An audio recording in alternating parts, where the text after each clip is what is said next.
dengan NIM 202. Ruang lingkup pemasaran. A. Pengertian pemasaran. Pemasaran bukan hanya penjualan atau promosi, tapi proses sosial dan manajerial untuk memenuhi kebutuhan melalui pertukaran nilai. Menurut Kotler dan Keller, pemasaran adalah seni dan ilmu memilih pasar sasaran, menciptakan serta mengkomunikasikan nilai pelanggan yang unggul. Proses mencakup 3 fase. Yang pertama ada memilih nilai, yaitu segmentasi, targeting, positioning atau STP. Yang kedua ada menyediakan nilai, yaitu menentukan produk, harga, promosi, dan distribusi. Dan yang ketiga ada mengomunikasikan nilai, yaitu ada promosi, iklan, hubungan pelanggan. Kesimpulannya, pemasaran itu bukan sekedar menjual, tetapi memahami kebutuhan pelanggan dan memberikan solusi yang bernilai bagi mereka. B. Ruang lingkup pemasaran. Terdapat 10 entitas yang dapat dipasarkan, yaitu yang pertama ada barang atau goods, produk fisik seperti makanan, pakaian, dan elektronik. Yang kedua ada jasa atau servis, ada transportasi, pendidikan, perbankan, dan kesehatan. Yang ketiga ada acara atau kegiatan atau event seperti konser musik, pameran, olimpiade, dan seminar. Yang keempat ada pengalaman atau experience, ada paket wisata, theme park, dan khusus singkat. Yang kelima ada orang atau person, yaitu personal branding tokoh politik, artis, dan atlet. Dan ada tempat atau place, yaitu destinasi wisata, kota, negara. Selanjutnya ada properti, ada kepemilikan aset fisik seperti rumah dan tanah maupun finansial seperti saham dan obligasi. Selanjutnya ada organisasi, ada sekolah, universitas, partai politik, dan yayasan. Lalu ada informasi seperti pengetahuan, kursus online, publikasi, dan buku. Dan yang terakhir ada ide, ada gagasan, konsep sosial, program pemerintah, contohnya seperti GoGreen, keluarga berencana. Jadi, ruang lingkup pemasaran sangat luas.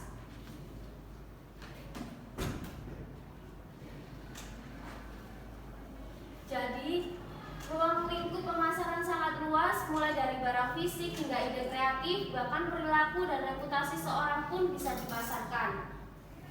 Dan yang C, ada konsep inti pemasaran. Konsep penting yang menjadi dasar strategi pemasaran. Yang pertama ada kebutuhan, keinginan, permintaan.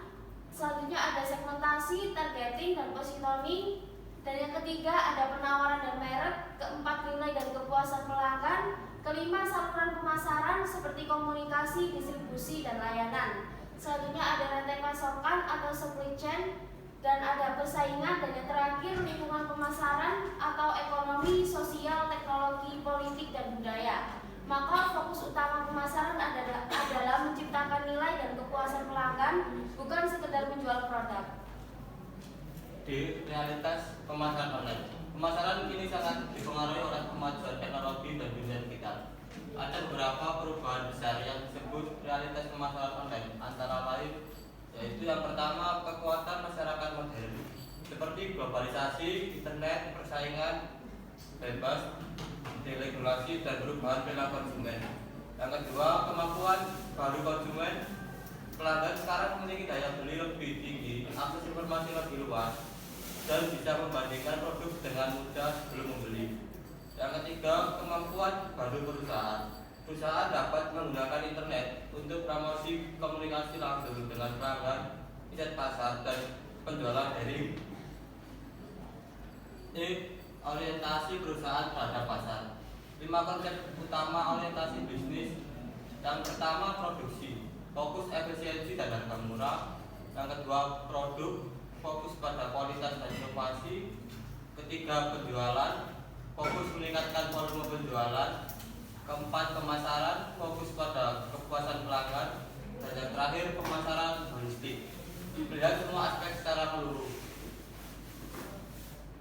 Meliputi relationship marketing, hubungan pelanggan, integrated marketing, pemasaran terpadu, internal marketing, pelayanan dari organisasi, social responsibility marketing, etika dan tanggung jawab sosial. Perusahaan modern harus holistik, tidak hanya memiliki laba tapi juga kepuasan pelanggan dan tanggung jawab sosial. F. pemasaran terintegrasi. Pemasaran terintegrasi berarti seluruh elemen pemasaran bekerja secara menyatu dan saling mendukung, bukan berjalan sendiri-sendiri. Dulu dikenal dengan 4P, produk, price, place, promotion. Lalu berkembang menjadi 6P, menurut Kotler, produk, price, place, promotion, produk, relation, dan politik. 7P menurut Boom dan Bittner, produk, price, place, promotion, people, process, and physical evidence. Kemudian muncul konsep baru dari sudut pandang pelanggan, yaitu SIFA, yang berarti solusi. Produk harus menjadi solusi untuk masalah pelanggan. Informasi pelanggan harus mudah menemukan informasi tentang produk. Value, produk harus memberikan manfaat cepat dan dengan harga. Akses, pelanggan harus mudah mendapatkan produk tersebut.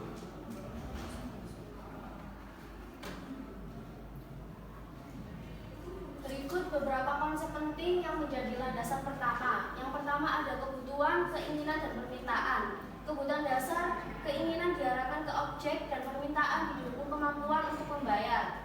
Yang kedua ada segmentasi, target pasar, dan positioning atau STP, meliputi perusahaan membagi pasar menjadi segmen, memilih target, dan menetapkan posisi atau value proposition. Dan yang ketiga ada penawaran dan merek. Produk ditawarkan dalam bentuk kombinasi barang, jasa, informasi, pengalaman, dan merek sebagai sumber yang dikenal. Dan yang keempat ada nilai dan kepuasan. Nilai adalah manfaat minus biaya, kepuasan adalah penilaian pelanggan terhadap kinerja dibanding ekspektasi. Dan selanjutnya ada saluran pemasaran, komunikasi, distribusi, dan layanan sebagai saluran untuk menjangkau konsumen. Selanjutnya ada rantai pasokan atau supply chain, jaringan dari bahan mentah hingga produk akhir ke pembeli. Lalu ada persaingan, mempertimbangkan produk substitusi dan pesaing langsung maupun potensial. Dan yang terakhir ada lingkungan pemasaran, terdiri dari lingkungan tugas atau pemasok, distributor, konsumen, dan lingkungan makro seperti ekonomi, teknologi, sosial, politik, dan budaya. A. Pemasaran dan nilai pelanggan. Tujuan utama pemasaran adalah memuaskan kebutuhan dan keinginan konsumen dengan menciptakan nilai pelanggan atau customer value yang menguntungkan perusahaan. Yang pertama ada proses penghantaran nilai mencakup 3 fase penting. Yang pertama adalah memilih nilai, melakukan segmentasi, menentukan target pasar, dan melakukan positioning atau SDP. Yang kedua ada menyediakan nilai, seperti menentukan produk, harga, promosi, dan saluran distribusi. Dan yang ketiga ada mengkonsumsikan nilai melalui iklan, promosi penjualan, dan tenaga penjual. Yang kedua, dalam proses ini perusahaan perlu memahami rantai nilai atau value chain, yakni semua aktivitas utama dan pendukung yang menciptakan nilai bagi pelanggan, meliputi seperti aktivitas utama seperti logistik masuk, operasi, logistik keluar, pemasaran dan penjualan, layanan, dan pelanggan. Selanjutnya ada aktivitas pendukung, pengadaan, pengembangan teknologi, manajemen SDM, dan infrastruktur. Lalu nilai pelanggan tidak muncul dari satu bagian saja, tapi dari kerjasama seluruh bagian perusahaan, mulai dari produksi, pengiriman, hingga pelayanan, semuanya harus memberi pengalaman terbaik bagi pelanggan. Semakin tinggi nilai yang dirasakan pelanggan, semakin besar peluang perusahaan meraih loyalitas dan keuntungan. B. Perencanaan strategi korporat dan divisi. Perencanaan strategi di tingkat perusahaan atau korporat dan divisi dilakukan melalui 4 kegiatan utama. Yang pertama ada menetapkan misi perusahaan, meliputi misi menjelaskan tujuan utama dan bidang usaha yang dijalankan perusahaan. Yang kedua ada harus jelas dan hal industri, produk, kompetensi inti, segmen pasar, serta wilayah geografis operasi. Dan ada misi yang baik memberikan arah dan makna bagi seluruh anggota organisasi.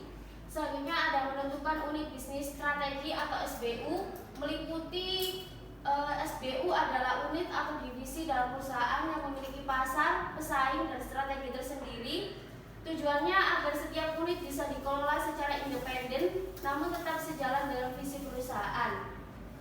Yang ketiga ada menentukan sumber daya untuk setiap SBU, dilakukan dengan alat bantu analis seperti BCG Matrix atau GE atau MC Kisnematic untuk menentukan prioritas investasi. Selanjutnya ada menilai peluang pertumbuhan. Ada 3 arah utama pertumbuhan. Yang pertama pertumbuhan insentif, yaitu mengembangkan pasar dan produk yang sudah ada. Yang kedua pertumbuhan integratif, yaitu memperluas rantai nilai, misalnya akuisisi pemasok atau distributor. Dan yang ketiga pertumbuhan diversifikasi, yaitu masuk ke bisnis baru yang masih potensial. Selain itu, perusahaan juga harus meninjau bisnis lama yang kurang produktif untuk dikurangi atau ditutup.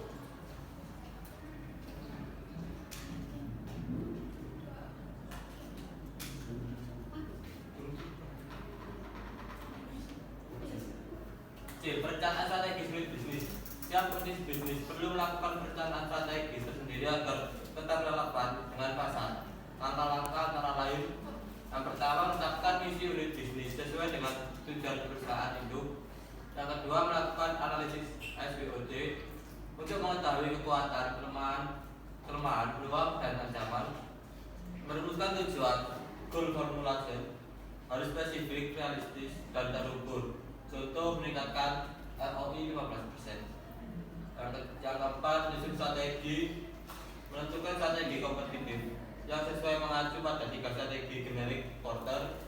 Yang pertama, keunggulan biaya, produk murah, efisiensi, dan massal. Yang kedua, diferensiasi, produk unik dan bermutu tinggi. Yang ketiga, fokus, melayani segmen pasar tertentu secara mendalam. Yang kelima, implementasi program, memastikan strategi dijalankan dengan baik. Dan selanjutnya, umpan balik dan kendali, mengevaluasi hasil dan melakukan perbaikan bila diperlukan. D. Perencanaan produksi, sifat dan isi rencana pemasaran. Rencana pemasaran (marketing plan) adalah dokumen tertulis yang berisi langkah-langkah strategis untuk mencapai tujuan pemasaran. Yang kedua, rencana ini menjadi pedoman teknis bagi tim pemasaran agar semua kegiatan berjalan searah dan efisiensi.